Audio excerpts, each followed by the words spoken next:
12ই ফেব্রুয়ারি বাংলাদেশে একটি প্রহসনমূলক নির্বাচন অনুষ্ঠিত হতে যাচ্ছে।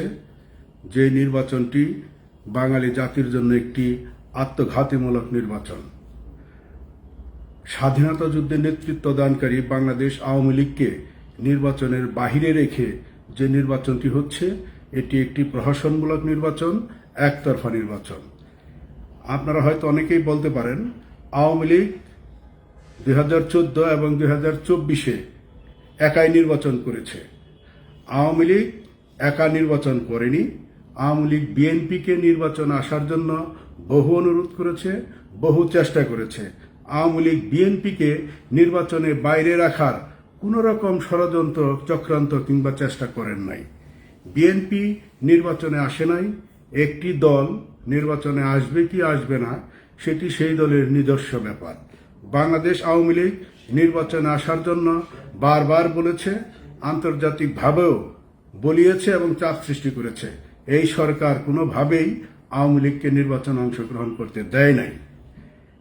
প্রিয় দেশবাসী, আপনারা জানেন এই নির্বাচনটি হচ্ছে একটি অনিশ্চয়তার নির্বাচন। বাংলাদেশ পুলিশের গোয়েন্দা বাহিনী এবং বিভিন্ন সরকারি গোয়েন্দা বাহিনী ইতিমধ্যেই বিভিন্ন সোশ্যাল মিডিয়ায়, টেলিভিশনে এবং পত্রপত্রিকায় বলেছেন, দেশে প্রচুর অবৈধ অস্ত্র এসেছে। এই অস্ত্র নির্বাচনের দিন ব্যবহার করা হবে। আপনারা জানেন, থানা থেকে লুট হওয়া 1362টি অস্ত্র এখন উদ্ধার হয়নি। গণভবন থেকে এসএসএফ-এর অত্যাধুনিক 5000 অস্ত্র লুট হয়েছে, তার একটিও উদ্ধার করা সম্ভব হয়নি কিংবা সরকার ইচ্ছাকৃতভাবেই উদ্ধার করেনি। এই অস্ত্রগুলো নির্বাচনের দিন কাজে লাগানো হবে। যারা ভোট কেন্দ্রে যাবেন চিন্তা করেছেন, তাদের উদ্দেশ্যে আমি সতর্ক বার্তা দেব।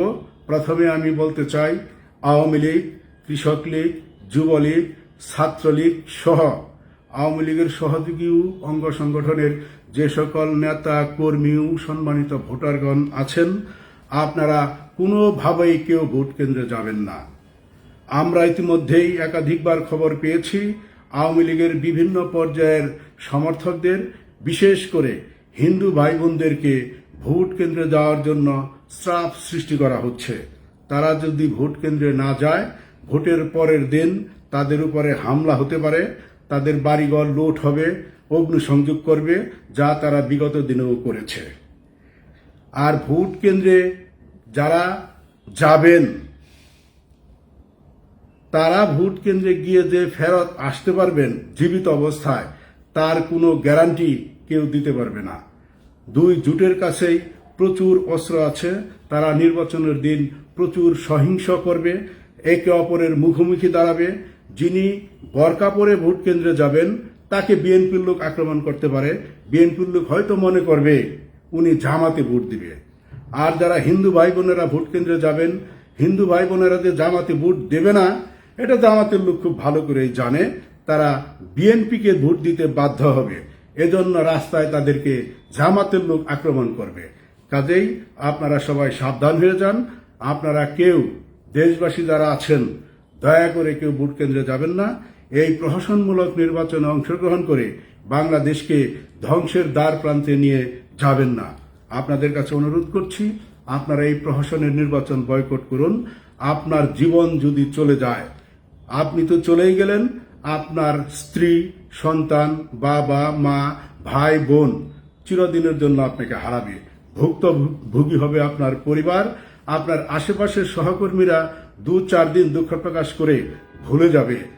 সারা জীবনের জন্য আপনার পরিবার ক্ষতির দ্বার প্রান্তে গিয়ে পৌঁছবে।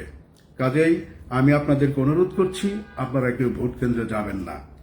আর যারা আমাদের নেতাকর্মীদের উপর ইতিমধ্যেই আক্রমণ করেছেন, অনেককে মেরে ফেলেছেন, অনেকের বাড়িঘর পুড়িয়ে দিয়েছেন, আপনাদের মনে রাখা উচিত, আমরা একই দেশের মানুষ, একই গ্রামের সন্তান। আপনারা একই গ্রামের লোক হয়ে আপনাদের প্রতিপক্ষের বাড়িতে আক্রমণ কিভাবে করতে পারেন? বিগত 15 বছর আওয়ামী লীগ রাষ্ট্রীয় ক্ষমতায় ছিল। আপনারা কি একজনও বলতে পারবেন বিএনপির কোনো নেতাকর্মী কিংবা জামাতের কোনো নেতাকর্মীর বাড়ি ঘরে আওয়ামী লীগের লোকজন অগ্নিসংযোগ করেছে? কোনো রেকর্ড নেই। আপনাদেরকে আমি স্মরণ করিয়ে দিতে চাই, আপনারা যদি নির্বাচনের পরে আওয়ামী লীগের কোনো নেতাকর্মীর বাড়িতে অগ্নিসংযোগ করেন কিংবা তাদেরকে আক্রমণ করেন, মনে রাখবেন আপনাদেরও বাড়ি ঘর আছে, আপনাদেরও বাড়িতে থাকতে হবে।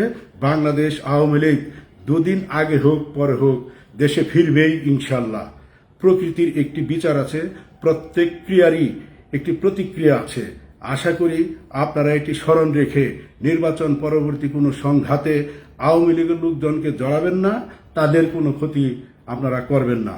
যদি করেন তার দায় দায়িত্ব ভবিষ্যতে আপনাদেরকেও নিতে হবে।